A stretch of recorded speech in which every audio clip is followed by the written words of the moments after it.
The year is 9 AD. Deep within the impenetrable Teutoburg forest, a clash of civilizations is about to unfold, forever etching its mark on the annals of history. The Roman Empire, a burgeoning superpower hungry for conquest, faces off against a coalition of Germanic tribes, fierce defenders of their ancestral lands. This is the Battle of Teutoburg Forest, a confrontation that would expose the limits of Roman might and ignite a struggle for dominance in the heart of ancient Europe. The very air crackled with tension. Roman legions, renowned for their discipline and efficiency, marched through the dense woodland, their confidence unshaken by the unfamiliar terrain. They sought to impose the will of Rome upon Germania, to bring civilization to what they perceived as a barbarian land. Little did they know they were marching into a carefully laid trap, one orchestrated by a cunning adversary who knew the forest's secrets like the back of his hand. For years, the Roman Empire had been steadily extending its reach into Germania, driven by the ambition of emperors and the allure of new territories. Roman influence spread through trade, diplomacy, and occasionally brute force. Yet the Germanic tribes, a mosaic of independent peoples with a warrior tradition, fiercely resisted Roman encroachment. Their forests, rivers, and marshes represented not just their home, but the very essence of their freedom. Alliances shifted like the sands. Some Germanic tribes, enticed by the prospect of Roman goods or cowed by Roman strength, chose to cooperate. Others, however, saw Rome as a threat to their way of life, a force that sought to extinguish their independence and assimilate their people. As Roman pressure mounted, resentment grew, setting the stage for a rebellion that would shake the empire to its core.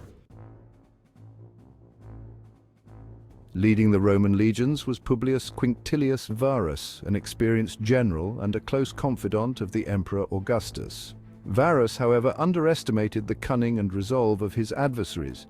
He believed that Roman military might, coupled with his own political acumen, would easily subdue the Germanic tribes. On the Germanic side stood Arminius, a chieftain of the Cherusci tribe.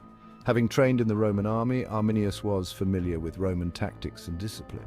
But unlike Varus, he understood the intricacies of the Teutoburg forest and the fighting spirit of the Germanic people. Arminius became the architect of the Germanic resistance, forging an alliance between tribes that had long been at odds, uniting them against a common enemy.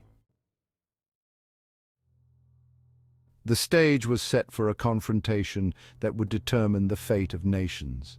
The Roman legions, weighed down by their baggage train and lulled into a false sense of security, marched deeper into the Teutoburg forest. The terrain became more treacherous, the forest canopy thicker, shrouding the Romans in an eerie silence. Unbeknownst to them, Germanic warriors lay hidden amongst the trees, their eyes watching the Roman column's every move. Then the trap was sprung. A storm of javelins and axes rained down upon the unsuspecting Romans, throwing their ranks into disarray. The forest floor, once carpeted in leaves, became slick with blood. The Germanic warriors, masters of their terrain, used the forest to their advantage, launching surprise attacks and disappearing back into the undergrowth. The Roman legions, their formations broken, their discipline faltering, fought with the desperation of cornered animals. The outcomes of the Battle of Teutoburg Forest were far-reaching and significant. The Roman Empire suffered one of its greatest defeats, losing 3 legions and their commanders. This catastrophic loss halted Roman expansion into Germania and marked a crucial turning point in Roman military strategy.